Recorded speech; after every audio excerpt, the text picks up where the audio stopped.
Sveiki bičiuliai, nu kągi dar keletas įdomienų iš terariumo.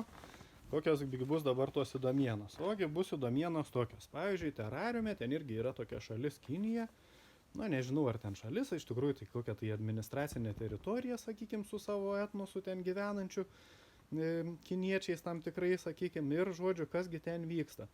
Prieš keletą metų, gal nežinau, net prieš 10-metį jau buvo atsiradę Kinijai, ar pradėjo atsirasti tokie miestai vaiduokliai, žodžiu, kur, nu, tiesiog pastatyti ištisi miestai, bet juose visiškai nėra jokių gyventojų. Nu ir čia buvo daug įvairiausių nuomonių, diskusijų, kamgi ten miestai, kasgi ten bus, gal bus čia, žodžiu, kažkoks tai tas tvanas, žodžiu, naujas, ar ten kažkaip, ar patopas, žodžiu, kas kaip ten jį vadino, žodžiu, paskęs ten visas pasaulis, o kadangi Kinija yra ten ant tos plokštumos kažkokios, tai jinai nepaskęs, žodžiu, ir tada jau visi suvažiuos ten, kas jau ten bus likę, žodžiu, į tuos Kinijos pastatytus tuščius miestus.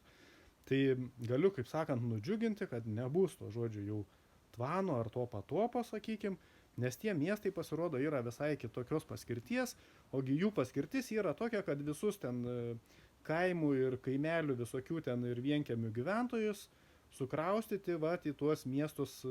O kas yra miestai, aš turiu jau padaręs atskirą laidelę, tai kas nežino, tai pasižiūrėkit tam sąrašėlį, sakykim, tų video ir bus apie miestus paaiškinta, kas tie miestai, kam tie miestai ir kokiu tikslu.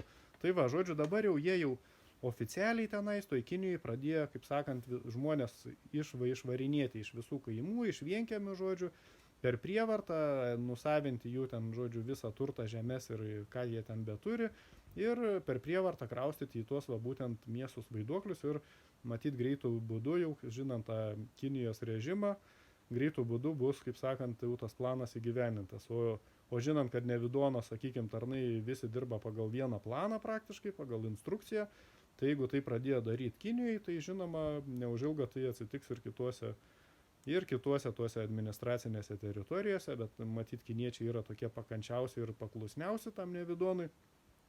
Tai pas juos, aišku, pačius pirmus išbando, kaip sakant, tas visas naujoves, naujienas ir paskui taiko jau kituose šalyse. Kokiagi dar ta yra įdomiena kita dar, sakykim.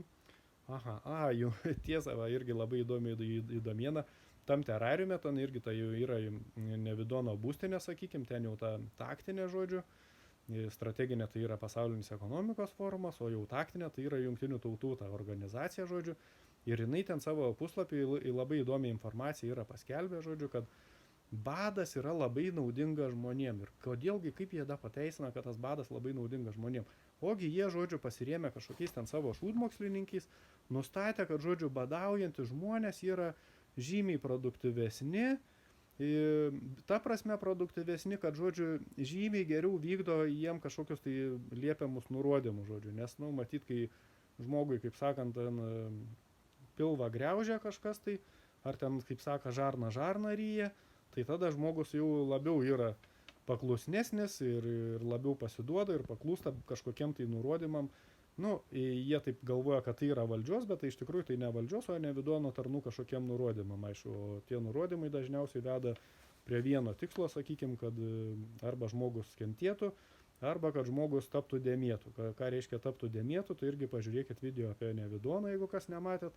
Tai dėmėtų, galiu trumpai pasakyti, kad tas, kuris, žodžiu, nusižengia nuo pradinio, sakykim, ar sutvėrėjo, kaip čia, sakykim, užmančios, ne tokios, negaliu sakyti, kad plano, nes čia turbūt nėra tokio plano, nes viskas yra palikta improvizacijai, kūrybai, žmogui turint kažkokią tai laisvą valią, ne, ir, nu, kaip ir kūnas turi savo paskirtį ten ir taip toliau.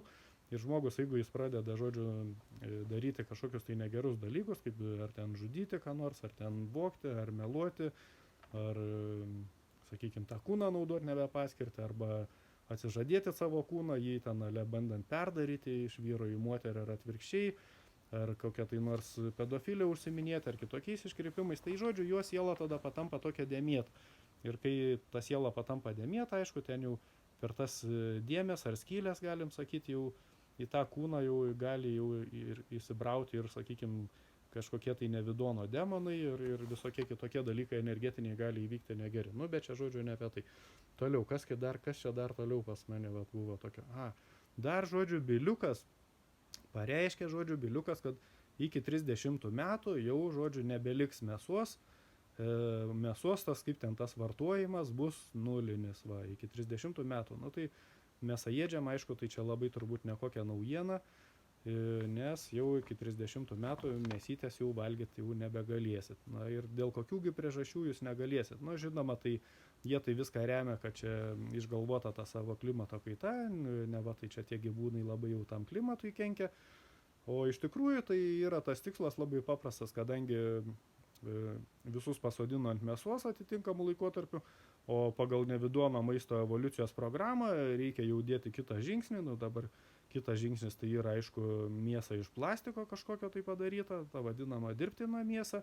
Tie vabžiai visokie, ten kirminai ir vabalai, sakykim, kuriuos reikia ten žmonėm valgyti. Nu ir ten toliau, ir ką aš jau buvau užvardinęs jau maisto evoliucijos tam video, tai jūs galite ten pasitikrinti. Tai va, žodžiu, Biliukas jau taip ir pasakė. Nu ir žodžiu, kad taip atsitiktų ir kad būtų greičiau, jau buvo, man atrodo, pareiškus, ar ten ta Pasaulio sveikatos organizacija, nu vienu žodžiu, viena iš tų Nevidono organizacijų jau buvo pareiškę, žodžiu, kad žmonės netolimuoja ateityje, kurie valgys mėsą, arba jie, žodžiu, iš vis numirs, arba bent jau stipriai susirgs, tai mažiausiai jau. O šiaip tai turėtų patapti, ko ne visi ten alergiški tai mėsai. Nu ir kaip jie daro, kad tai mėsai pataptų alergiški.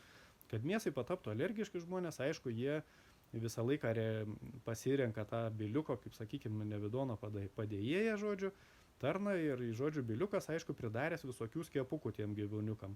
Nu ir prileidžia ten jiem visokių skiepukų ir, aišku, ten tie skiepukai nusėda ten matyti audiniuose ir jeigu paskui žmonės, kurie valgo tų gyvulių mėsą, tai tie visi, sakykime, nuodukai, kurie būna pas gyvūnus toj mėsoj, patenka į žmogaus organizmą ir ten, žodžiu, suveikia nelabai kaip ir ilgai tokie žmonės jau ateityje tikrai nebegyvens. O suveikia iš tikrųjų labai paprastai, gyvūniukam susiria vieną komponentą, nes yra daugia komponentiniai nuodai, sakykim, o kitą komponentą gal jūs gauna tiesiog valgydami pieną, kokį gerdami iš parduotuvės, ar kefyrą, ar bet kokį, ar saldainius kokius greuždami ir panašiai. Nes visur ten dabar deda visokius ten priedus, sakykim, kurių realiai nei dėl kokių priežasčių nereikia dėti ten, nei tų kažkokių dervų. Nėra turbūt dabar jau tokio sunku surasti kažkokio tai maisto gaminio, ne, kad nebūtų dervų pridėta, ar ten kažkokių stabilizatorių visokių, dar kažkokių. Nu, jie visaip kaip gražiai taip užvadina ir paskui ten pagrindžia, kad čia labai reikalinga. Bet kiekvieną iš tų dalykų gali pats pabandyti pasidaryti ir net negausi tų dervų ar dar kažko. Ir iškepi ir sausainius, ir dar kažką, ir viskas gaunasi skanuojanė. Ir nereikia pasirodo tų dalykų tokių dėti, bet va tie vis tiek visą laiką deda, nes yra direktyvos iš aukščiau, žodžiu, kad tai yra privaloma, žodžiu, praplautos yra smegenėlės dundukam, tie, kurie dirba toj maisto pramoniai vadinamai, ir, žodžiu, yra technologijos atitinkamos ir kitaip niekaip negali jie gaminti, netgi jeigu ir norėtų. Tai yra draudžiama, žodžiu, Nevidono tam terarium. Nu va, tai kas čia su mėsyte, ir va dar tokia naujiena, žodžiu, kad ten irgi žmonės jau dirbantis gyvūnų, nu ten, kur, žodžiu, augina gyvūnus, įvairiuose fermos ir taip toliau, ir, žodžiu, tie, kurie ir gamina pašarą gyvūnam visokiem, jau irgi vienu balsu, kaip sako, nu ne vienu balsu, o vienas po kito jau, žodžiu, lenda tokie dalykai, kad jau ir gyvūnam į maistą irgi yra dedamas plastikas, sakykime, jau nebekalbant apie visokius kitus priedus. Tai va, tai kas dar čia buvo? Ai, dar buvo va tokia tema labai įdomi. Nežinau, gal čia atskirą netgi reikėtų laidelę, gal atskirą papasakosiu, nes čia vis tiek tokia gal platesnė. Tai va tiek turbūt bus čia tų naujienų. Įdomienų tiksliau, jo, įdomienų, nes čia visai ne naujienos, jau čia pasenę dalykai, kurie tik tai iki mano ausies dabar daėjo iš to antrininko, tai užtat dabar aš tik apie juos ir papasakoju. Tai tikiuosi buvo įdomu, dar buvo kažkoks tai klausimas, berods, gal klausimų irgi padarysiu atskirą irgi kokį vidosiuką, nes ten buvo jau keletas klausimukų susikaupę iš sakykime, žiūrovų. Dėkui tikrai iš tos klausimus, tai ir iki kito karto.